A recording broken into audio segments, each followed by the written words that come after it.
Bismillahirrahmanirrahim. Salam. Today is May 7th, 2025, and today is my 7th fast for Palestine, fasting for Palestine. I'm keeping these fasts to bring attention to the siege and starvation of Gaza.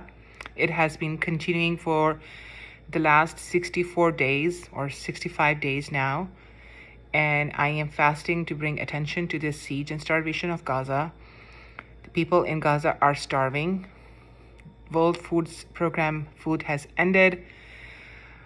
I think some of the food kitchens are still operating, but the food is just running out. People are malnourished, kids are malnourished, and the people in Gaza have been given this collective punishment, even though the Palestinians right now in Gaza, they are not responsible for October 7th, even though Israel tries its best to put the collective responsibility on the Palestinians, but most of them are just ordinary civilians.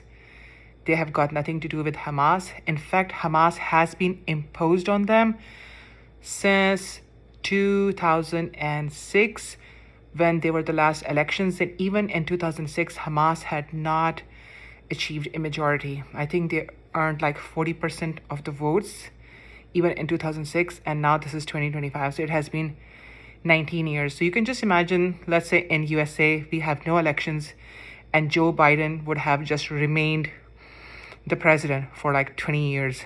So that is the situation in Palestine.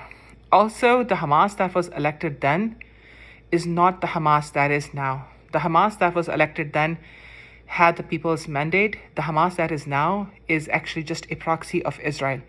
These are people that have been chosen by Israel, and these people are pretty cruel towards Palestinians.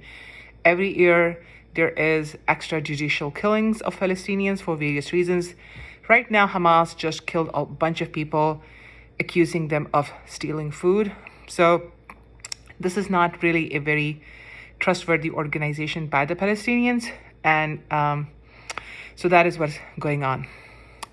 Now, coming back to the topic, the people in Palestine are being starved to death, and Israel is doing it so that they are able to clear the land of people and they can just annex Gaza.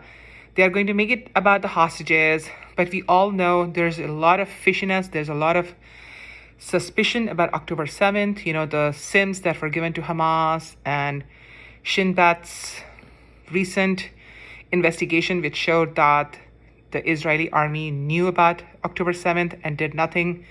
And we can even get the conclusion, even without Shin Bet's investigation on October 7th. It took a long time, and the Israeli army was given a 7-hour shutdown. It has been reported by many sources.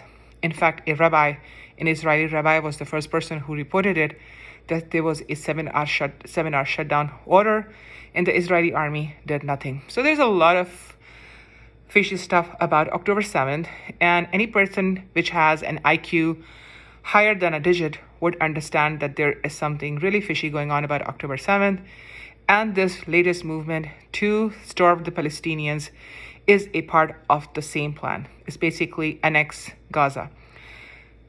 So coming back to my fasting, I'm fasting to bring attention to the siege and starvation of Gaza. Also, fasting kind of gives me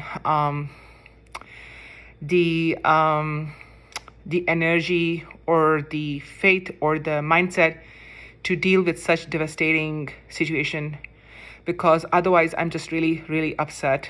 My Ramadan was spent being really upset. I couldn't enjoy my food. So fasting not only I'm trying to bring attention, but also kind of giving myself peace. And I think the third main objective is that through fasting, I feel like I have this special bond with God, because I'm so hungry and thirsty throughout the day that anything that I am praying for Palestine is going to be considered at a higher priority, because I am in a state of worship until Maghrib. So that's why I'm fasting. So I urge other people who are watching this video to join me in fasting for Palestine, fasting for Palestine. I started with fasting for Palestine, but then I just changed to fasting for Palestine so that it's easier to remember. So please fast. The Islamic fast is you eat a meal like around sahur, which is right before the Fajr prayer. So essentially the Fajr time, the morning times, is not the sunrise time. It's an hour before sunrise. So you can just look up Fajr. So you kind of eat a small meal before Fajr, and then you fast. There's no eating, drinking, sex, any other activity that is prohibited during fasting. And then at Maghrib, which is the sunset time, a person breaks the fast. So may Allah end the siege and starvation of Gaza, of Palestinians, and may Allah bring justice to Palestinians. And Israelis will play this game. Oh, this is not Palestine. Okay, let's not call it Palestine. Let's call it the Holy Land.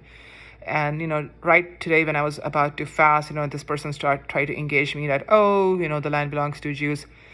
The land belonged to the people who lived there. You cannot just go to any other land and say, well, my co-religionist lived there 2,000 years ago, so it's my land. That principle does not work anyplace else. Only that land belongs to you where you have lived. So if your co-religionist lived someplace 2,000 years ago, it's not your land.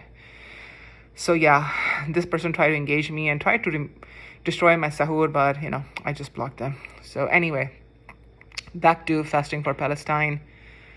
Please fast. Please bring attention to the siege and starvation of Gaza.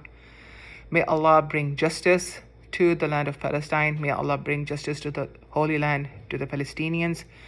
Ameen sum ameen. Allahu Akbar.